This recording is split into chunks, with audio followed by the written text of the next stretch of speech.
Ever since the early days of gaming, Star Wars has had a forceful grip in the industry. George Lucas had the foresight to set up his own company that would spearhead the new generations of Star Wars video games. Some titles were so amazing, their stories rivaled those of the films, and could expand upon the universe and the world in ways we couldn't imagine. Where George dropped the ball with the movies, Excuse me, LucasArts was there to pick it up and slam dunk it with their games. If there were no OG Battlefronts, Republic Commando, and other titles, I probably never would have cared about the Clone Wars. Not all the games were perfect, but still, this was the golden age. Yet every dynasty falls eventually. The Romans knew that, and George Lucas did the unthinkable when he sold the rights to Disney. What have I done? And that was pretty much the end of LucasArts. Star Wars 1313 was canceled. This is outrageous. It's unfair. And then they gave EA the licensing rights. So allow me to summarize most people's thoughts over the course of EA's tenure.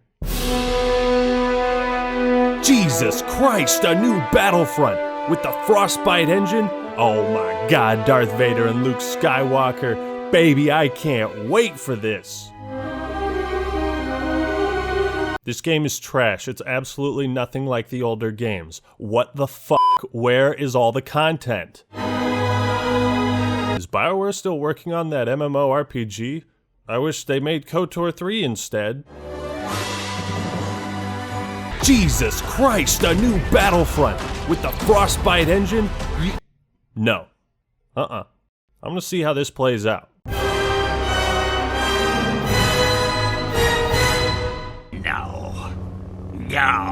No. This game is trash. It's absolutely nothing like the older games. And it has loot boxes. What the fuck? Where is all the content? I hope EA doesn't screw up this one somehow. Wow, they didn't screw it up. No more Battlefront 2 updates? I guess it's time.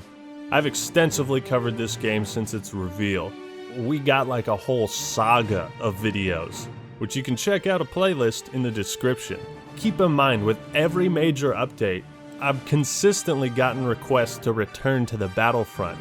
And the last time I revisited this, I thought I'd never touch this game again, but there I was, sitting downstairs in my Jedi bathrobe, which also protects my virginity, and a sense of excitement swelled within me as I booted up my old arch nemesis.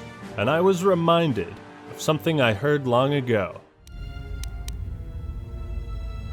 I have thought of this moment more than you know, and I wondered if here at this ending between us, if you would care enough to try to save me. If a Jedi could find it within themselves to spare one who has fallen so far. I wanted you to say those words. For that I am grateful. That's how I've always felt about Battlefront 2, that it could redeem itself. But I was always real skeptical of that ever happening. Star Wars Battlefront 2 EA 2017 Super Supreme Deluxe Edition represents gaming at its most volatile and controversial. Is it a game? Or a slot machine disguised as one? Is this targeting children? Is that legal? I will make it legal. Not since the days of San Andreas and Vice City with Jack Thompson do I remember a single game causing such a ruckus. But even then, I don't think Jack Thompson ever reached internationally like this whole loot box fiasco did. Battlefront 2 was the result of years of exploitative business practices, horrible launches with barely any content, promises of fixing and making the game playable, a lack of understanding of what made the Battlefront game so awesome, and just an awful attitude from business to consumer. Is this good for the player? And this is Star Wars, man, okay? You cannot f up that bad if you are using Star Wars. Okay, yeah. It's been pretty bad in the past. But all this pent-up rage culminated in a single Reddit comment that would explode, sending ripples through the Force and across the far reaches of the galaxy. Of course, this is all just legend. The tragedy of Darth EA the Greedy So with everything stacked against them as a result of their own actions, EA and DICE scrambled all fighters to contain, mitigate, and heal the situation as best as possible. That was the fall of Battlefront 2, but it's time to see how the game has risen like Jesus Christ. And now, having completed my latest journey into the most controversial Star Wars video game, I can safely say it's worth playing. Got you. Oh, I'm serious. This is not a drill. Repeat, this is not a drill. But before we strap on our space diapers and jump straight into this, I get questions all the time. Actman, how do you get views on YouTube, establish a channel, and build a fan base? Well, my friend, the journey to making awesome content starts with how you make it. And for people new to editing, there's no better software I'd recommend than the sponsor of this video, Filmora 9. One of the biggest hurdles for people is they don't want to invest money in an editing software when they don't know if they're going to want to keep doing it. And nobody wants to deal with Windows Movie Maker. But Filmora 9 is an amazing software for beginners. There's tons of pre-made effects to spice up your video, transitions to smooth it out, titles that make it easy to add text. The interface is sleek and simple. This is a great way to get into video production, which you can do by using the link on screen and in the description. It is free, and they also offer a pro version with more features if you find you like the software and want to get more into it. So go do it. Download Filmora 9 today, edit some videos, and have fun. With that being said, let's jump into Battlefront 2. Isn't it interesting how every online multiplayer video game has its own life cycle? Do you ever think, hey, is there still a hardcore original Doom fanbase playing that game from 1993? What's the oldest, active, semi-popular video game out there? How do you carve out relevance, continuous relevance, in such a competitive market? That's the question that the Battlefront 2 shareholders wanted the answer to, really badly. Yo, where's my fucking money, Andrew? I honestly thought Battlefront 2 would have been a throwaway game after all the backlash, decreased sales, and how the game was essentially forced to be on sale at all times. But Battlefront 2's life cycle is still going strong, and I chalk that up to the massive game-changing improvements that kept people coming back. Last Jedi season adding in Finn, Captain Phasma, a new hero ship, crate, couple maps. Progression overhaul, removed loot boxes, added class-specific XP, skill points, credit requirements for heroes and champions removed. Solo season, Jabba's palace, extraction, the third Millennium Falcon, cosmetic skins for young Han Solo, Clone Wars season, 11 months of consistent Clone Wars content including General Grievous, Count Dooku, Obi-Wan, Anakin, Capital Supremacy, Instant Action, Geonosis, Felucia, new troopers, vehicles, the Droideka, Rise of Skywalker, tons of new skins, BB-8, BB-9E, Battle of Scarif.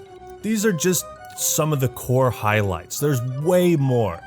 DICE, against all odds, have saved this game from annihilation multiple times. The biggest reason I've been having fun is due to a very simple yet powerful change. Supremacy. This is what I've been saying all along. Why is there no conquest? Where are the command posts? Where are the command posts? Where is conquest? Where is that classic Battlefront 2 gameplay? The command post has been lost, but not the battle. Galactic Assault is fun, but the maps are restrictive and linear as hell. It feels like you're doing the same thing. Yet these exact same maps opened up in Supremacy. Yeah, now you got it! This is how Battlefront 2 was meant to be played. All-out chaotic warfare. The beauty of it is, with such massive landscapes, there are endless opportunities for unique engagements with other players. On Felucia, I found this really cool camping spot and just stayed there for a while, getting kills until eventually I was flushed out and I had to run around and find another place. I've always wanted to play as an Ewok and shoot Darth Maul with a bow and arrow.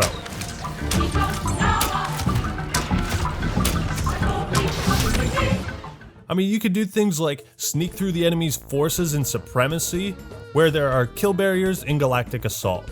You can use a tank the entire match. you're forced to get out in galactic assault. By removing and or extending the battle lines, DICE have vastly improved the gameplay. This one time we were assaulting the clone base, and me and my buddy Mo just charged past 100 guys, destroyed the interior. It was such an awesome way to win. In some maps of Supremacy, there are 2 phases where you fight on the ground, the winning team boards the other ship, gets a chance to take down their systems from the inside. If they fail, run out of time, you guys go back to the ground and another round begins. It's got that Battlefield 1 operations type magic with just how long the matches can go for sometimes. We get the best of both worlds with Supremacy, the freedom of engagement in the first phase, and a more linear objective style in phase 2.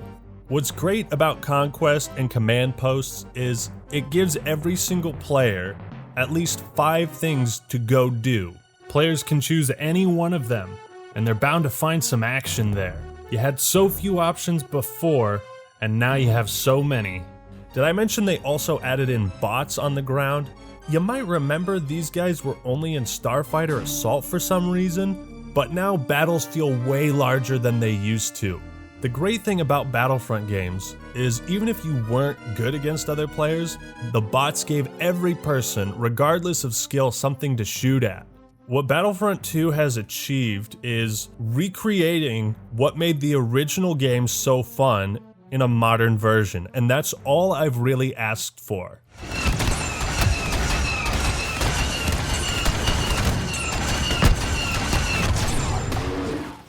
What they've also achieved is a huge sandbox brimming with potential. Sure, it takes a bit of time to learn what each unit does, and I constantly have to refresh myself anytime I use heroes, but it's way better than it has been.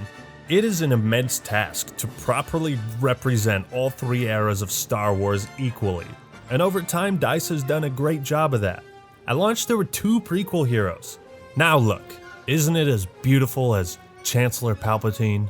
Can we get a Chancellor Palpatine skin, please? That would be awesome. No. It's real hard to keep track of the total number of maps because many of them are mode specific or split up, but sweet Jesus, there's a ton of them. Map rotation is excellent. I'm not getting bored or tired of any of them. I don't feel like I'm repeatedly playing the same experience.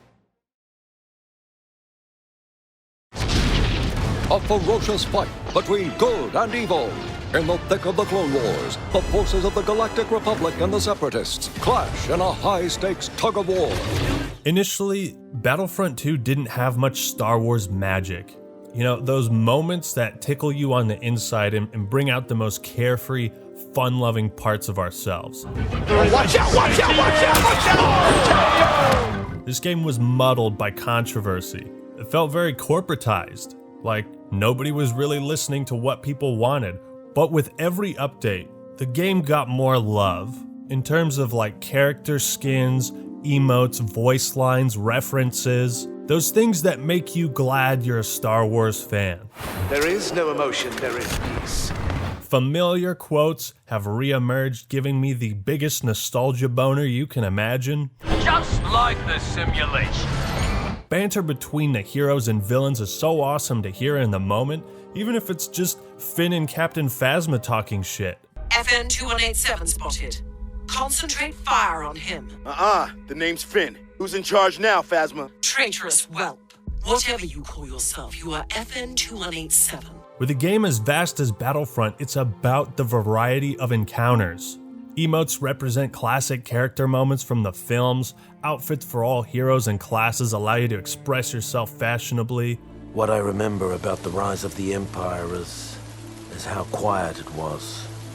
From the character models to voice actors, mannerisms, animations, every character now holds that Star Wars spirit inside of it.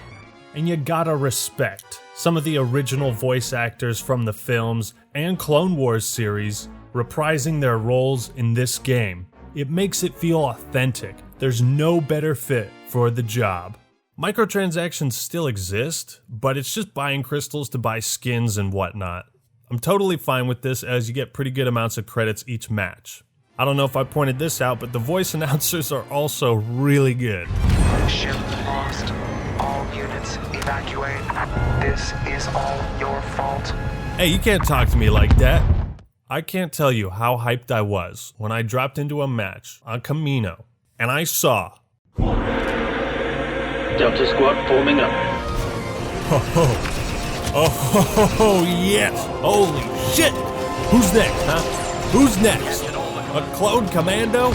He's got the grenade launcher? Now we're talking. It's go time, baby.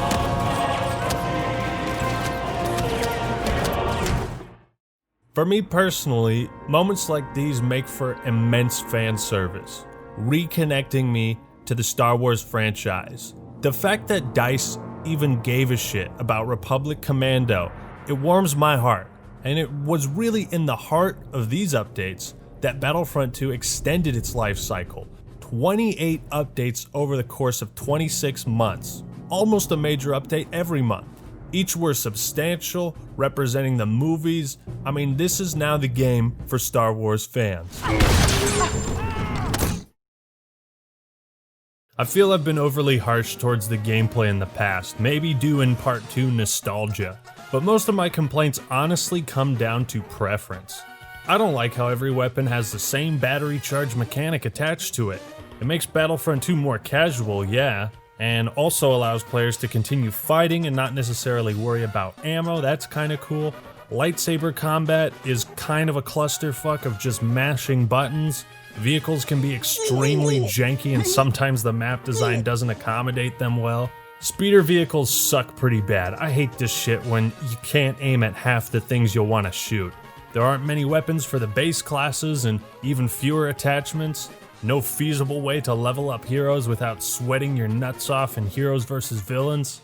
But here's where I give Battlefront 2 some major props. I've come to appreciate the core gameplay.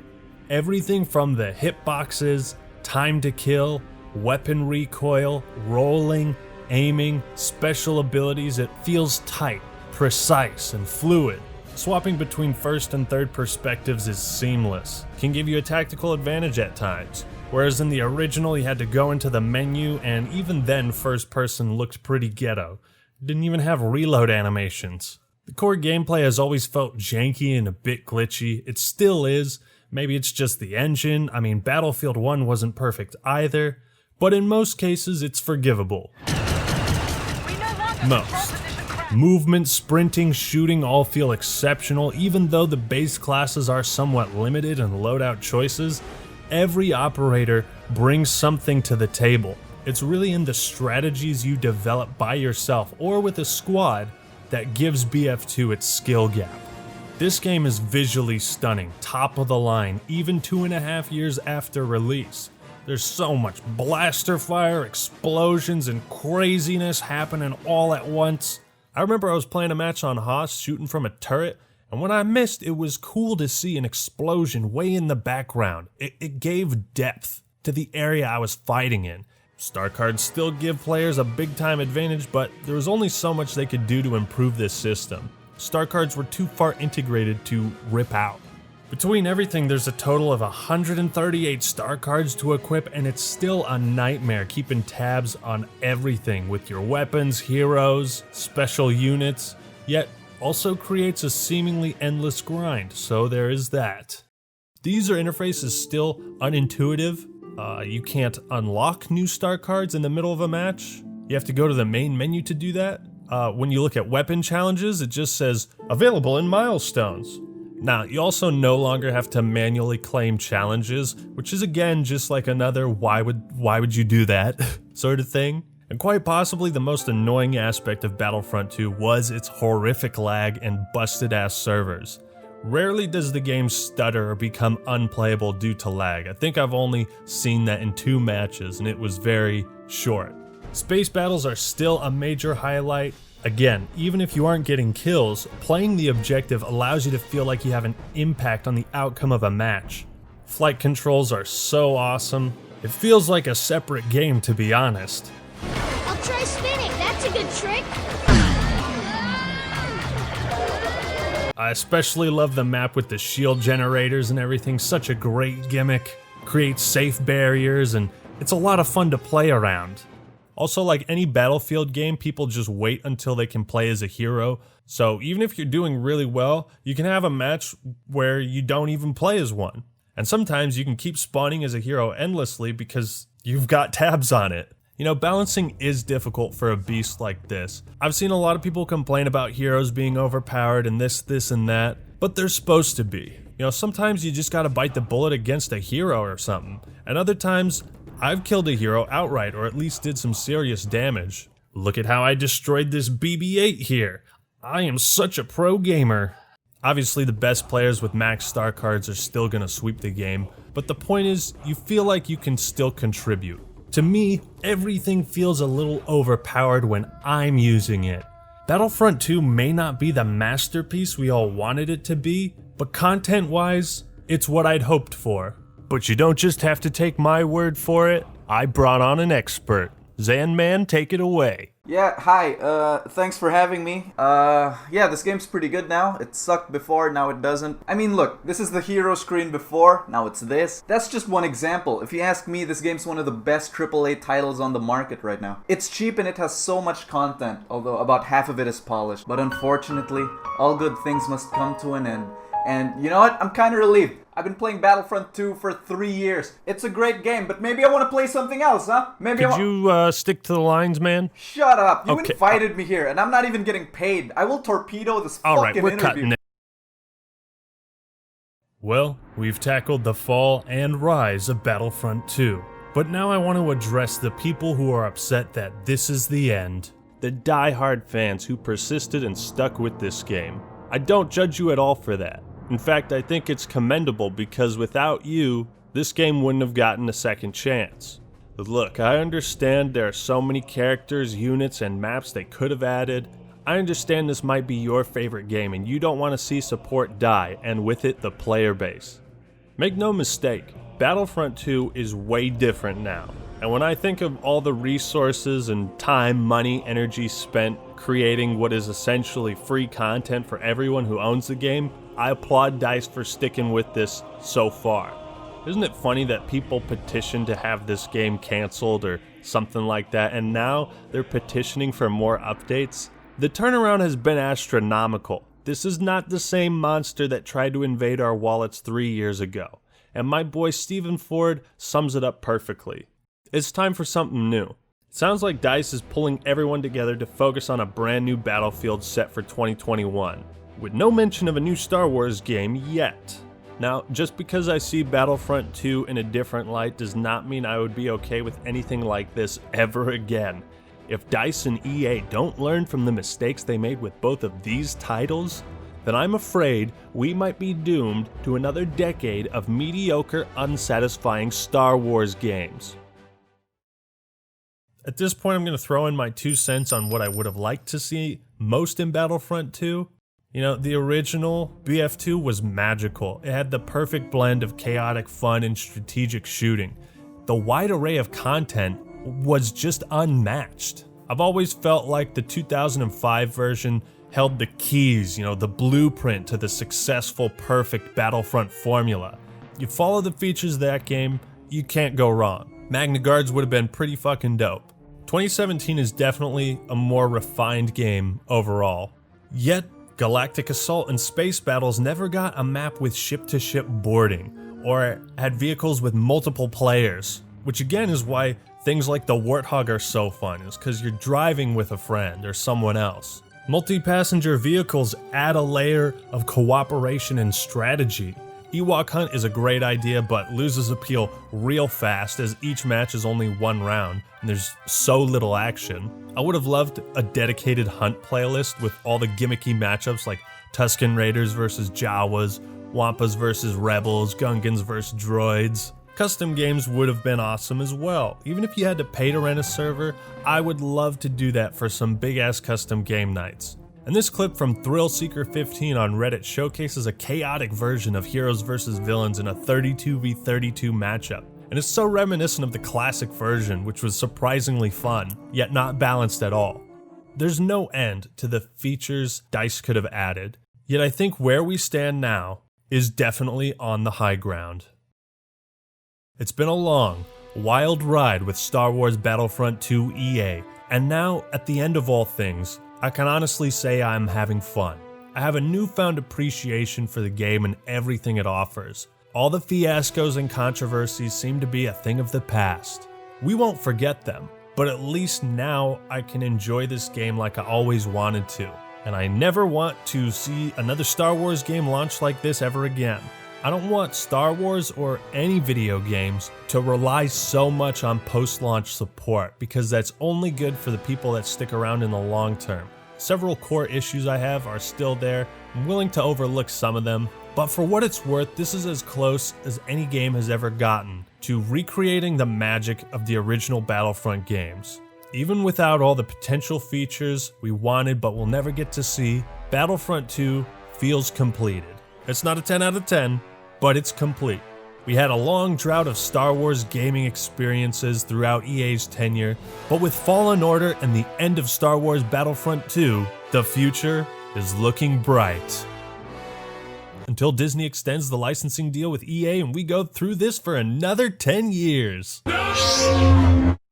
Listen up, Spartans. It's Steve Downs, the voice of Master Chief Sierra 117. Subscribe to the Act Man for awesome content.